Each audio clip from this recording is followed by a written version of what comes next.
जय हिंद दोस्तों, मैं अखिल शर्मा आपका स्वागत करता हूं आपके अपने प्यारे से परिवार अक्की रोजगार में। आशा करता हूं आप सभी अच्छे हैं।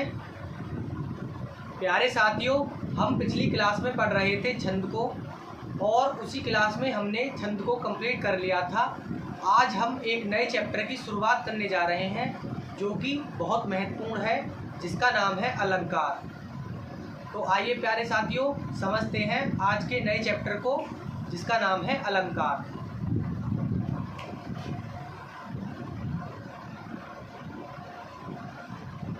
अगर हम अलंकार का संधि विच्छेद करें तो हमने संधि विच्छेद में पढ़ा था कि अंग की बिंदी को में बदल देते हैं। तो इसका संधि विच्छेद क्या हो जाएगा? अलम प्लस कार। तो सबसे पहले संधि विच्छेद करते हैं। संधि विच्छेद, तो इसका क्या हो जाएगा? अलम प्लस कार। क्योंकि हम जब संधि विच्छेद पढ़ रहे थे तो हमने जाना था कि अंग की बिंदी को हम में बदल देते हैं। तो अलम प्लस कार, अलम का क्या अर्थ होता है? आभूषण या सजावट। सजावट या आभूषण।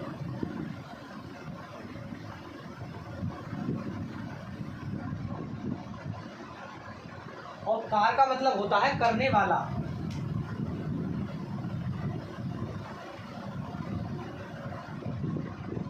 करने वाला यानी कि आभूषण या सजावट करने वाला। अलम प्लस कार। अब देखते हैं हम अलंकार की परिभाषा। अलंकार की परिभाषा तो लिखेंगे। अलंकार की परिभाषा क्या है? अलंकार काव्य का अनिवार्य जरूरी रूप है। परिभाषा लिखेंगे। अलंकार काव्य का अनिवार्य या जरूरी गुण है। ये परिभाषा किसके अनुसार है? केशव दास के अनुसार। अलंकार काव्य का अनिवार्य या जरूरी गुण है। अलंकार किसी काव्य की सुंदरता को बढ़ाता है। अलंकार किसी काव्य की सुंदरता को बढ़ाता है। सुंदरता को बढ़ाता है यानी कि अलंकार का जब हमने संधि विच्छेद किया, अलम प्लस कार, सजावट या आभूषण करने वाला, यानी कि अलंकार सजावट का क्या अर्थ है? आभूषण का सुंदरताई, यानी कि जो सुंदरता को बढ़ाता है। किसकी सुंदरता को? काव्य की सुंदरता को। तो वह क्या है? अलंकार। जैसा कि हमने जाना अलंकार किसी काव्य की सुंदरता को बढ़ाता है। ये किसके अनुसार है? ये परिभाषा अलंकार काव्य का अनिवार्य गुण है। ये है केशव दास के अनुसार। केशव दास के अनुसार। केशव दास के अनुसार ये परिभाषा दी गई कि अलंकार काव्य का अनिवार्य या जरूरी गुण है। तो अब देखते हैं अलंकार के प्रकार। अलंकार के प्रकार की या भेद की बात करें तो अलंकार के मुख्यतः दो भेद होते हैं, शब्द अलंकार और अर्थ अलंकार। परंतु अलंकार के कुल भेद तीन होते हैं, शब्द अलंकार, अर्थ अलंकार और उभय अलंकार। तो लिखेंगे अलंकार के भेद। अलंकार के मुख्यतः भेद दो, यानी कि शब्द अलंकार और अर्थ अलंकार। और कुल की बात करें तो कुल भेद होते हैं तीन, शब्द, अर्थ और उभय अलंकार।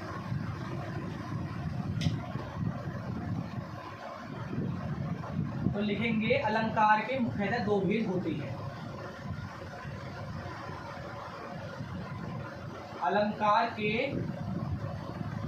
मुख्यतः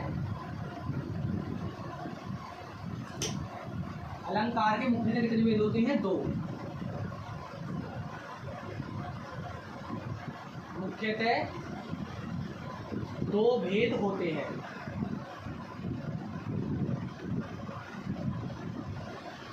वो कौन कौन से हैं? शब्द अलंकार और अर्थ अलंकार। तो सबसे पहले शब्द अलंकार,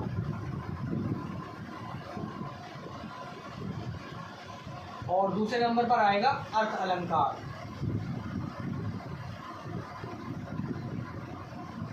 यानी कि शब्द की बात करें तो शब्द प्लस अलंकार, और अर्थ की बात करें तो अर्थ प्लस अलंकार।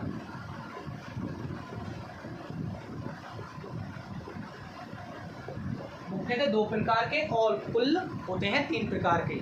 तो 2 तो यही होते हैं, शब्द और अर्थ, और तीसरा आ जाता है उभय अलंकार। तो लिखेंगे अलंकार के मुख्यतः की जगह यहाँ क्या हो जाएगा? कुल भेद।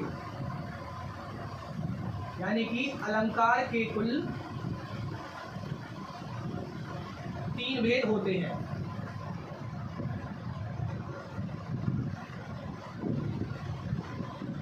दो तो ये शब्द और अर्थ, और तीसरा हो जाएगा उभय अलंकार।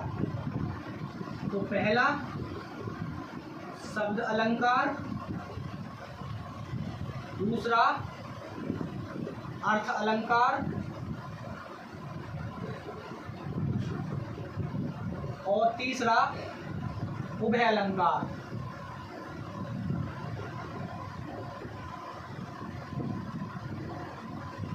मुख्यतः 2 और कुल होते हैं 3 भेद, शब्द, अर्थ और उभय। अब हम सबसे पहले स्टार्ट करते हैं शब्द अलंकार को। तो लिखेंगे शब्द अलंकार। शब्द अलंकार कौन से होते हैं? जहाँ शब्दों के द्वारा चमत्कार उत्पन्न हो। यानी कि काव्य में शब्दों के द्वारा जहाँ चमत्कार उत्पन्न होता है वहाँ शब्द अलंकार होगा। तो हेडिंग डालेंगे अब शब्द अलंकार। तो लिखेंगे शब्द अलंकार।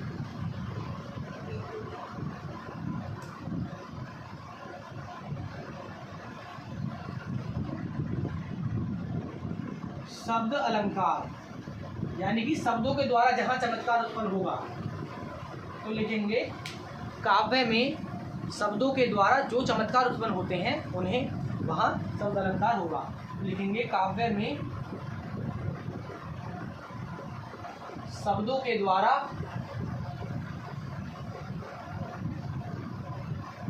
जो चमत्कार उत्पन्न होता है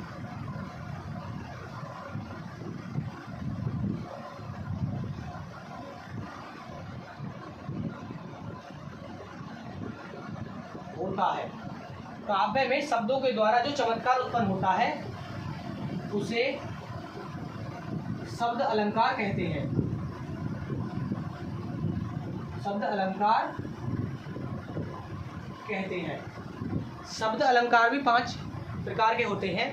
अनुप्रास अलंकार, यमक अलंकार, सलेश अलंकार, वक्रकोटि अलंकार और विप्सा अलंकार। तो लिखेंगे शब्द अलंकार 5 प्रकार के होते हैं। ये लिखेंगे यह 5 प्रकार के होते हैं।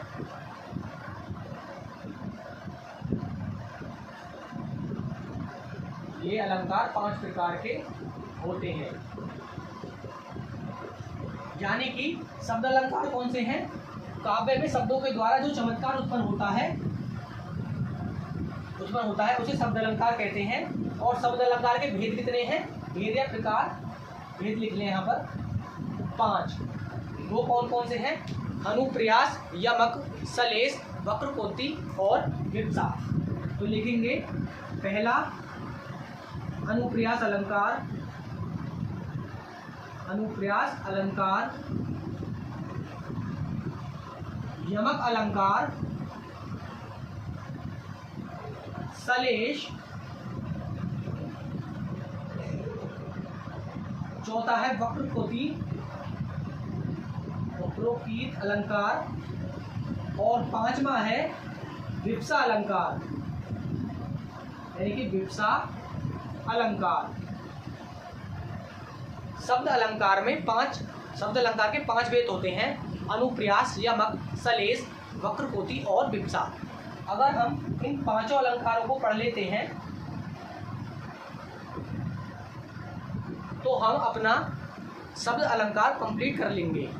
यानी कि अलंकार 3 प्रकार के होते हैं, शब्द अलंकार और अर्थ अलंकार और तीसरा उभय अलंकार। तो हम शब्द अलंकार को कंप्लीट कर लेंगे अगर हम अनुप्रास, यमक, सलेश, वक्रपूर्ति और विवक्षा अलंकार को पढ़ लेते हैं। तो अब हम स्टार्ट करने जा रहे हैं अनुप्रास अलंकार।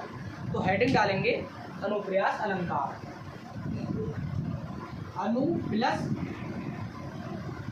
अनु प्लस प्रास, यानी कि अनु माने होता है बार बार और प्रास माने होता है वर्ण। अनुप्रास अलंकार कौन से होंगे? तो जब एक वर्ण की आवृत्ति बार बार हो या अनेक बार हो। अनुप्रास अलंकार कौन सा? जब एक वर्ण की आवृत्ति बार बार होती है वहां अनुप्रास अलंकार होता है। तो हेडिंग डालेंगे अनुप्रास अलंकार। नंबर 1 अनुप्रास अलंकार। इसमें क्या लिखेंगे? जब एक वर्ण की आवृत्ति बार बार या अनेक बार होती है वहां पर क्या होगा? अनुप्रास अलंकार होगा। तो लिखेंगे जब एक वर्ण की आवृत्ति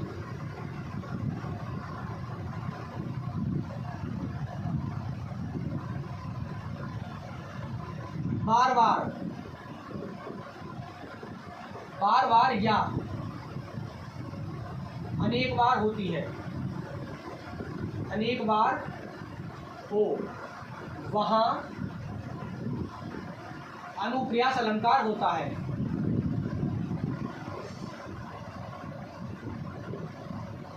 अनुप्रास अलंकार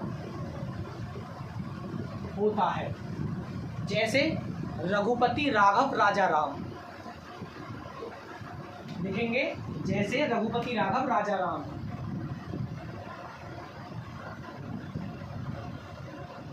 जैसे लिख सकते हैं चारू चंद्र की चंचल किरणें खेल रही हैं जल थल में। एग्जाम्पल में लिखिए जैसे चारू चंद्र की चंचल किरणें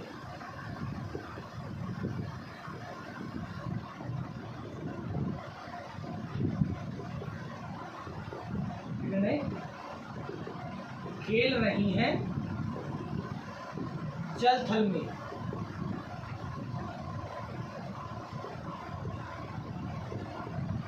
और जैसे देखें रघुपति राघव राजा राम,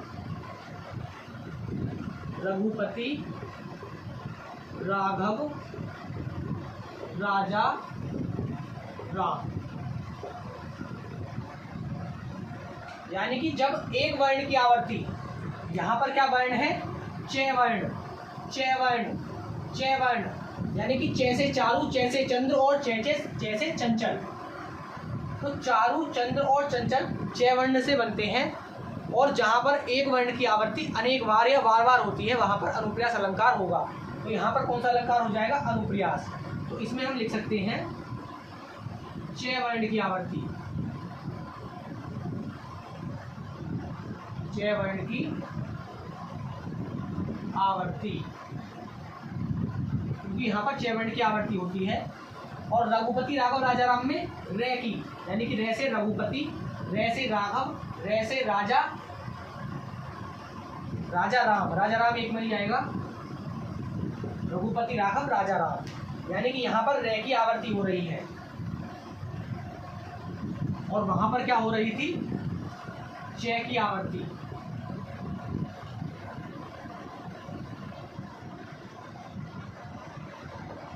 यानी कि जहां पर एक वर्ण की आवृत्ति होती है वहां पर अनुप्रास अलंकार होता है। जैसे हमने एग्जाम्पल में देखा चारू चंद्र की चंचल किरणें खेल रही हैं जल थल में।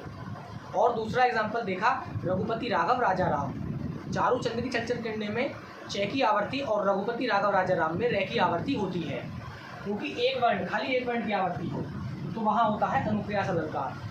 अनुप्रास अलंकार के दो भेद होते हैं, वर्ण अनुप्रास और शब्द अनुप्रास।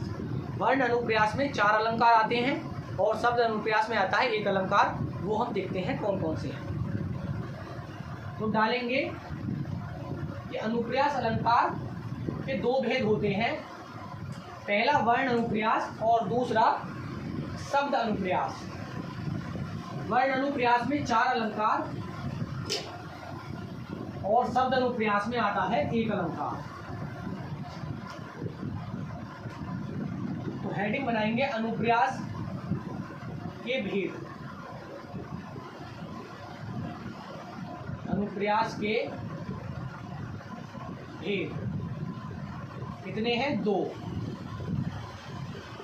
भेद हैं। पहला है वर्ण अनुप्रास,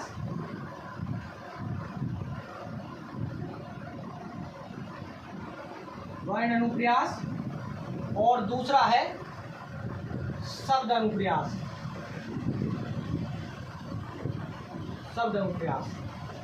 वर्ण अनुप्रास में कौन कौन से अलंकार आते हैं? वर्ण अनुप्रास में कौन कौन से अलंकार आते हैं? जैसे छेकन अनुप्रास आएगा, वृत्त अनुप्रास, श्रुत्य अनुप्रास, अंत्य अनुप्रास, 4 अनुप्रास में आएंगे। और लाट में शब्द अनुप्रास में आएगा लाट अनुप्रास। तो लिखेंगे इसमें कौन कौन सा आएगा? छेकन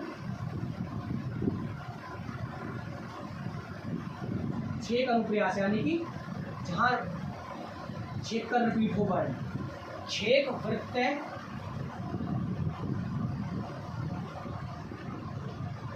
छेक अनुप्रास अलंकार। दूसरा आ जाएगा इसमें वृत्त अनुप्रास। तीसरा आ जाएगा इसमें श्रुत्य अनुप्रास। और चौथा आ जाएगा अंत्य अनुप्रास। अंत्य अनुप्रास 1 2 3 4 छेकन, वृत्त, श्रुत्य, अनुप्रास। और इसमें आ जाएगा लाट अनुप्रास।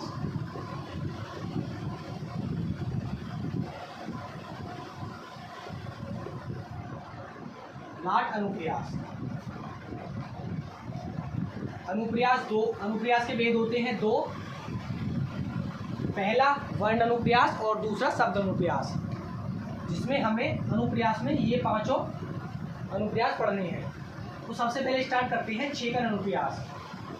तो हेडिंग डालेंगे छेकन अनुप्रास। छेकन अनुप्रास कौन से होते हैं? जब एक वर्ण जब एक वर्ण 2 बार आता है, सिर्फ 2 बार, यानी कि छेकन का अर्थ है छेक कर भी रिपीट होता है वर्ण। तो छेकन अनुप्रास हेडिंग डालेंगे हम छेकन अनुप्रास। सबसे पहले तो हेडिंग छेकन अनुप्रास। छेकन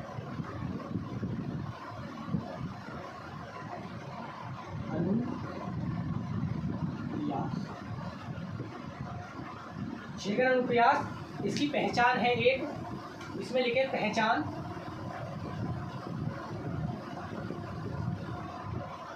पहचान में क्या आ जाएगा?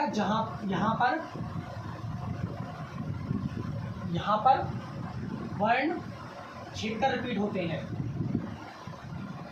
यहाँ वर्ण छेक कर आते हैं।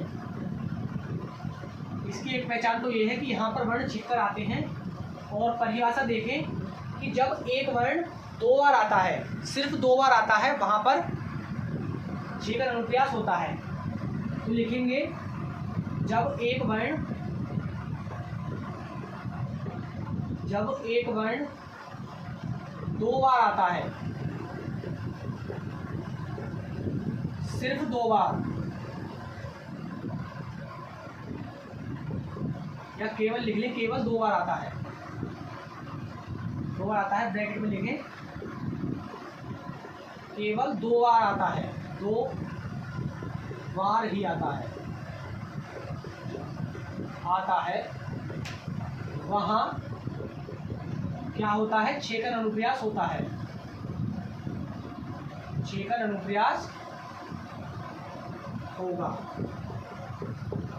यानी कि इसकी पहचान एक, जब वर्ण छेक कर रिपीट होते हैं या एक वर्ण 2 बार आए, सिर्फ 2 बार। जैसे हम देख सकते हैं 14वीं का चांद हो या आफताब। तो एग्जांपल में देखेंगे, जैसे 14वीं का चांद हो या आफताब। 14वीं का चांद हो या आफताब।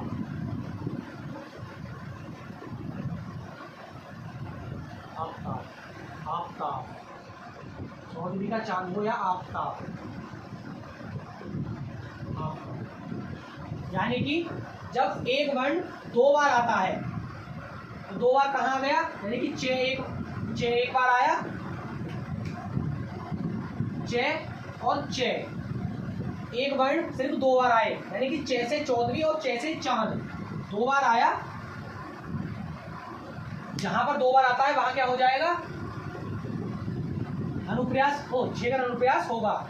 यानी कि 2 बार आया, 14वीं, जैसे 14वीं और जैसे चांद सिर्फ 2 बार आए, 2 से ज्यादा नहीं आए, सिर्फ 2 बार आता है तो छेकन। और जैसे देखें, तुमसे मिलना बातें करना, तुमसे मिलना बातें करना बहुत अच्छा लगता है, अच्छा लगता है। यानी कि एक वर्ण सिर्फ 2 बार आए, तो यहाँ पर क्या है, तुमसे मिलना, ना और बातें करना, यानी कि मिलना, ना आ गया, ना और बातें करना, यानी कि ना आ गया। तो ये भी यहाँ पर सिर्फ 2 बार आया, तो यहाँ पर क्या हो जाएगा, छेकन अनुप्रास। और जैसे देखें रसवती, रसना, और जैसे देखें तीसरा रसवती, रसना, रसवती, 14वीं का चांद, रसवती रसना करके कहीं, रसवती रसना करके कहीं। जब एक वर्ण 2 बार आए, यानी कि रेस है और रेस है, यानी कि 2 बार आ गया, रेस है और रेस है। और यहाँ पर क्या, के वर्ण 1 बार और के वर्ण 2 बार, यानी कि के 2 बार आया और रेस है 2 बार, ऐसे, यानी कि रेस है रसवती और रेस है रसना। जब एक वर्ण सिर्फ 2 बार आता है, यानी कि सिर्फ 2 बार आए, वहाँ क्या होगा, छेकन अनुप्रास। जैसे 14वीं का चांद हो या आफताब, चे, तुमसे मिलना, ने, ना, रस, के, सिर्फ 2 बार आए, वहाँ होता है छेकन अनुप्रास। अब हम समझते हैं छेकन के बाद वृत्तीय अनुप्रास। वृत्तीय अनुप्रास के सभी उदाहरण, यानी कि हम पढ़ रहे हैं अनुप्रास के सभी उदाहरण वृत्तीय अनुप्रास में आते हैं। एक तो इसकी पहचान ये है, यानी कि इसकी क्या पहचान है वृत्तीय अनुप्रास की, वृत्तीय अनुप्रास की क्या पहचान है कि अनुप्रास के सभी उदाहरण वृत्तीय अनुप्रास में आएंगे। क्योंकि हम पढ़ रहे हैं अनुप्रास अलंकार, अनुप्रास के 2 भेद जाने हमने, वर्ण अनुप्रास और शब्द अनुप्रास। तो जितने भी वर्ण अनुप्रास और शब्द अनुप्रास में, यानी कि 5, यानी कि छेकन, वृत्तीय और सत्य, वक्रकोटि, विपसा, यानी कि अनुप्रास के अलंकार, अनुप्रास अलंकार के जितने भी उदाहरण हैं वो पहले तो वृत्तीय अनुप्रास में आते हैं, इसकी पहचान है। और दूसरा, जिसमें अनेक शब्द हो परंतु अर्थ एक हो, तो इसमें लिखेंगे, यानी कि अनेक शब्द की आवृत्ति हो परंतु अर्थ सिर्फ एक हो, तो दूसरा क्या हो जाएगा, वृत्तीय अनुप्रास।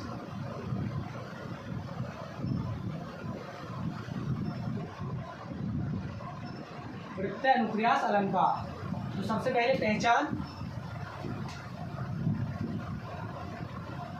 पहचान क्या हो जाएगी इसकी, कि अनुप्रास के सभी उदाहरण वृत्तीय अनुप्रास में आते हैं। लिखेंगे अनुप्रास के सभी उदाहरण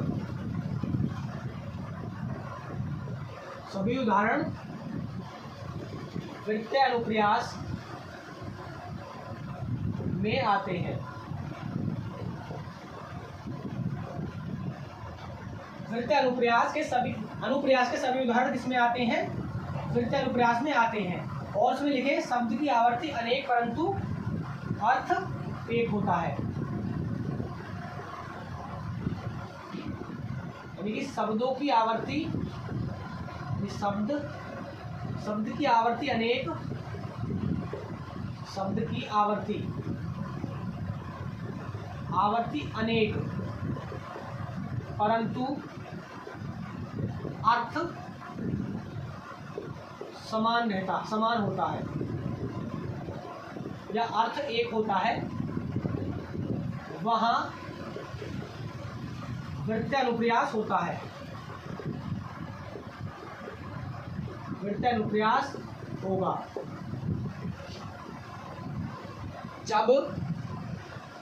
जब शब्द की आवर्ती अनेक बार आए परंतु उसका अर्थ बदले ना, सिर्फ एक रहे, वहां क्या होगा?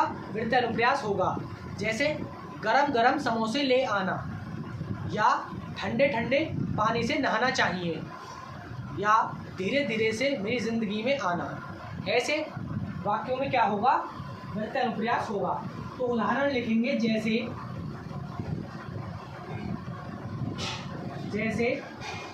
जो मैंने बताया, धीरे धीरे से मेरी जिंदगी में आना, ठंडे ठंडे पानी से नहाना चाहिए, गरम गरम चाय ले आना या समोसे ले आना, कुछ भी। जहाँ पर शब्द अनेक परंतु उनके अर्थ सिर्फ समान हो, तो लिखेंगे धीरे धीरे। मैंने कहा धीरे धीरे से मेरी जिंदगी में आना, मेरी जिंदगी में आना। यानी कि यहाँ पर धीरे धीरे दो शब्द हैं परंतु उनका अर्थ क्या है? समान है, अर्थ एक है। और यहाँ पर क्या कहा गया है? शब्द की आवर्ती अनेक परंतु अर्थ समान होता है।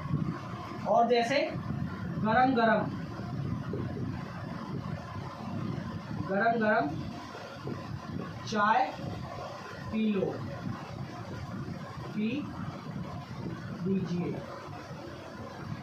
या पी लेना, गरम गरम चाय पी लेना। यानी कि गरम गरम शब्द अनेक परंतु अर्थ सिर्फ एक। गरम गरम का अर्थ एक है, धीरे धीरे का अर्थ एक है। जैसे ठंडे ठंडे पानी से रहना चाहिए,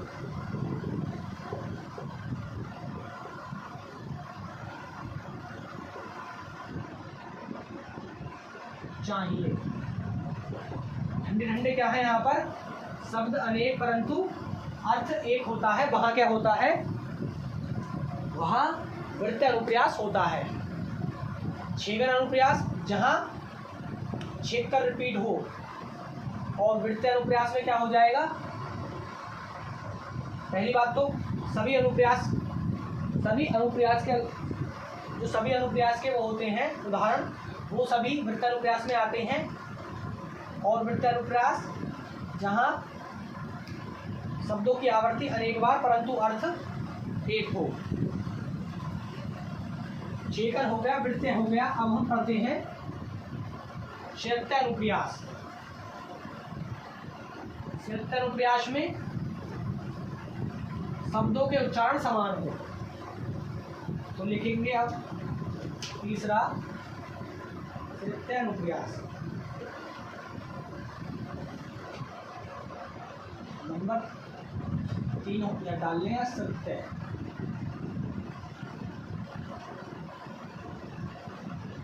शब्दीय अनुप्रयास अलंकार। शब्दीय अनुप्रयास में जहां ऐसे वर्ण आए जिनके उच्चारण समान होते हैं, जहां ऐसे वर्ण आए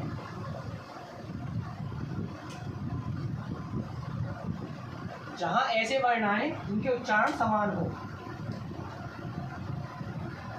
शब्दीय अनुप्रयास जहां ऐसे वर्ण आए जिनके उच्चारण स्थान एक ही हो या समान हो। जहां ऐसे वर्ण आए जिनके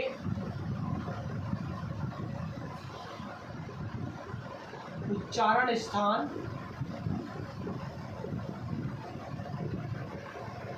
समान हो या एक रूप में हो, वहाँ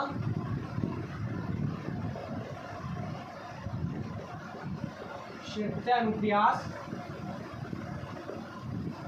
होता है। जैसे तन मन धन सब कुछ है तेरा। तो एग्जाम्पल लिखिए, जैसे ता धन धान लिखें, ता दिन दान दीन्हे धन धानी, यानी कि ता दिन दान दीन्हे धन, ता दिन दान दीन्हे धन धानी, ये धन धानी। यहाँ पर जहाँ पर ऐसे वर्ण आए जिनके उच्चारण स्थान समान हो, यहाँ पर दंत्य की बात है, सभी वर्ण दंत्य हैं, लिखेंगे इसमें सभी दंत्य वर्ण, यानी कि सभी दंत्य वर्ण हैं। जिसे तन मन धन सब कुछ है तेरा, तन मन धन सब कुछ है तेरा।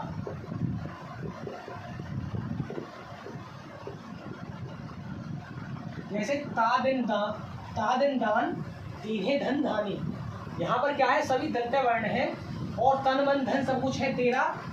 यहाँ पर भी ऐसे शब्द जिनके उच्चारण स्थान समान हो, जहाँ ऐसे वर्ण आए जिनके उच्चारण स्थान समान होते हैं, उच्चारण स्थान समान हो, वहाँ सुरक्षा अनुप्रास होता है। जैसे एग्जाम्पल में देखा, तन मन धन सब कुछ है तेरा, ता दिन दान दीने धन धानी, क्योंकि यहाँ पर सभी दंत्य वर्ण है, समान है, और यहाँ पर भी तन मन धन सब कुछ है तेरा, तो यहाँ पर भी समान शब्द है। अब देखते हैं अंत्यानुप्रास। अंत्यानुप्रास जहाँ पर अंत में तुक बनता है, तुक का अर्थ है यानी कि ताल, जहाँ पर अंत में ताल बनती है वहाँ पर अनुप्रास अलंकार होता है। जैसे पवन तनय संकट हरण मंगल मूर्ति रूप राम लखन सीता सहित हृदय वसुसु, तो लिखेंगे अंत्य अनुप्रास, क्योंकि हम 3 पढ़ चुके हैं। और चौथे नंबर पर अंत्य अनुप्रास, अंत्य अनुप्रास, इसमें क्या है, अंत में तुक बनता है, तो लिखेंगे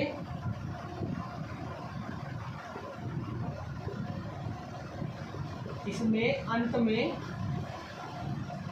तुक यानी कि ताल बनता है। इसमें लिखेंगे जहां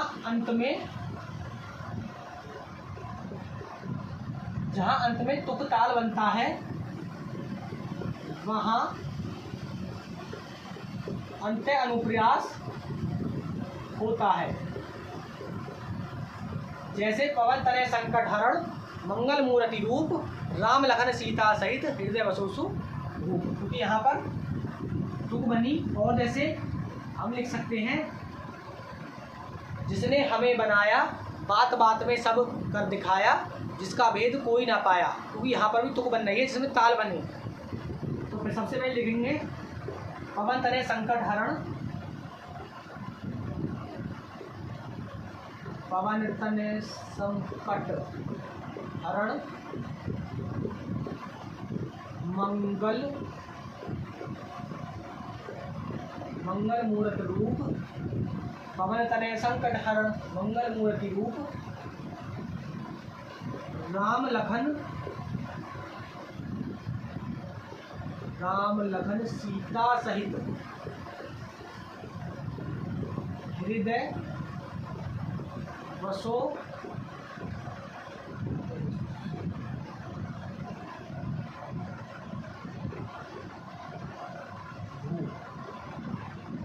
पवन तनय संकट हरण मंगल मूर्ति रूप राम लखन सीता सहित हृदय वसो सुर भूप, यानी कि यहाँ पर ताल है रूप भूप, यानी कि ताल है रूप भूप, पवन तनय संकट हरण मंगल मूर्ति रूप, राम लखन सीता सहित हृदय बसो सु भूप। और जैसे देखें, जिसने हमें बनाया,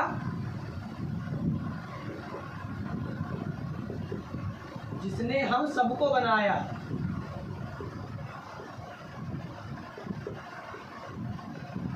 बात बात में सब कर दिखाया,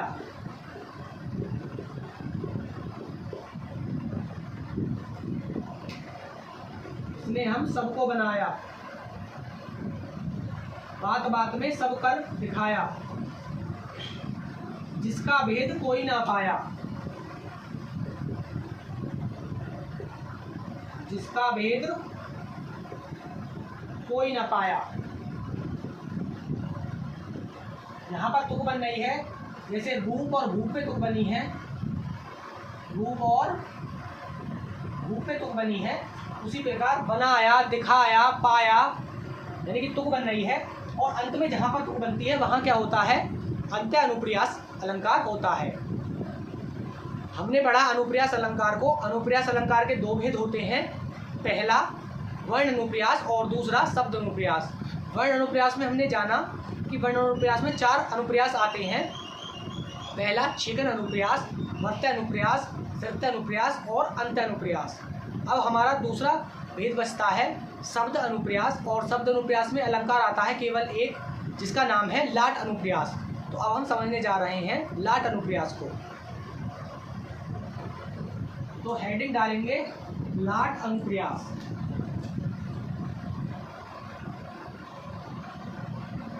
और लाट अनुप्रियास की पहले परिभाषा समझेंगे और फिर इसके उदाहरण कौन कौन से हैं वो हम समझेंगे। तो हेडिंग डालेंगे लाट अनुप्रियास।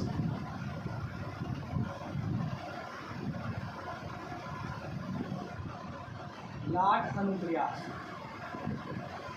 लाट अनुप्रियास में क्या होता है, जब एक ही शब्द या वाक्यांश का, जब एक ही शब्द या वाक्यांश उसका अर्थ, एक ही शब्द या वाक्यांश उसका अर्थ, उसके अर्थ में आवर्ती होती है, परंतु तात्पर्य एवं अनुव्यय में भेद होता है। तो इसमें लिखेंगे जब एक ही शब्द या वाक्यांश, लिखें जब एक ही शब्द या वाक्यांश, जब एक ही शब्द या वाक्यांश, वाक्यांश का अर्थ,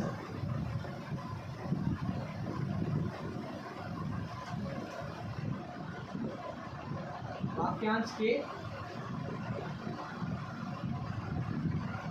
और एक ही शब्द या वाक्यांश में उसी का अर्थ,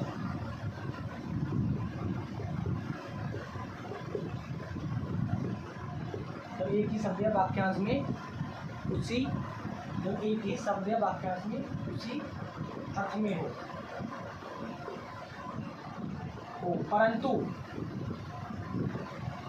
परंतु तात्पर्य और अनुव्यय में भेद हो, परंतु तात्पर्य एवं अनुव्यय में भेद होता है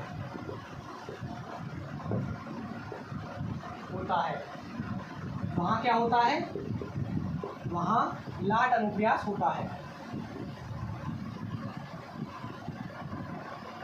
वहाँ लाट अनुप्रियास होता है।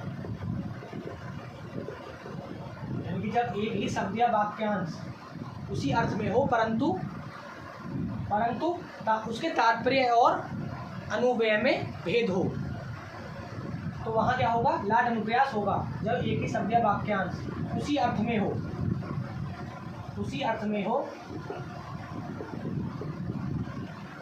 परंतु तात्पर्य और अनुव्यय में भेद हो, वहाँ क्या होगा, लाट अनुप्रियास होता है। और यहाँ पर लिख सकते हैं पंक्ति रिपीट होती है, पंक्ति पुनः प्रयोग होती है, यानी कि यहाँ पर पंक्ति रिपीट होती हैं। जैसे उसे रोको मत जाने दो, उसे रोको मत जाने दो। और जैसे पूत सपूत, जैसे इसमें आ जाएगा एक और उदाहरण, पूत कपूत तो क्यों धन सींचे। इसमें लिख सकते हैं जैसे लिखेंगे पूत कपूत तो क्यों धन संचय। पूत कपूत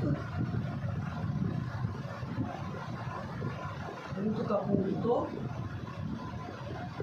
क्यों धन संचय। और यहाँ पर क्या आ जाएगा, पूत सपूत तो क्यों धन संचय। यानी कि पंक्ति रिपीट होती है और यहाँ पर क्या है, जब एक ही शब्द या वाक्यांश उसी अर्थ में हो परंतु तात्पर्य और अनुव्यय में भेद हो। और जैसे देखें उसे रोको मत, उसे रोको यानी कि उसे रोको मत आने दो या मत जाने दो। और यहाँ पर क्या हो जाएगा, उसे रोको आने मत दो, उसे रोको मत आने दो। और उसे रोको आने मत दो, उसे रोको मत आने दो। यहाँ पर मत आने से पहले और यहाँ पर आने के बाद, जहाँ पर पंक्ति रिपीट होती है वहाँ पर लाट अनुप्रास होता है।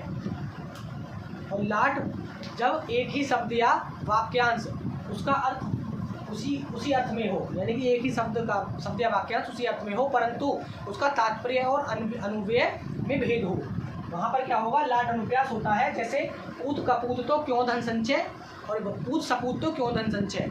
उसे रोको मत आने दो और उसे रोको आने मत दो, यानी कि पंक्ति रिपीट भी होती है, वहाँ लाट अनुप्रास होता है। तो हमने जाना कि अलंकार के मुख्य से दो भेद होते हैं, शब्द अलंकार और अर्थ अलंकार, और कुल भेद होते हैं तीन, शब्द अर्थ और उभय। शब्द अलंकार में हमने 5 अलंकार को पढ़ा, अनुप्रास, यमक, सलेश, वक्रकोटि और विपसा अलंकार को। सबसे पहले हमने अनुप्रास अलंकार को देखा, हम अनुप्रास अलंकार को खत्म कर चुके हैं। अब हमारे शब्द अलंकार में 4 अलंकार और बचते हैं, यमक, सलेश, वक्रकोटि और विपसा अलंकार, जिसे हम कल की क्लास में समझेंगे। तब तक के लिए जय हिंद, जय भारत।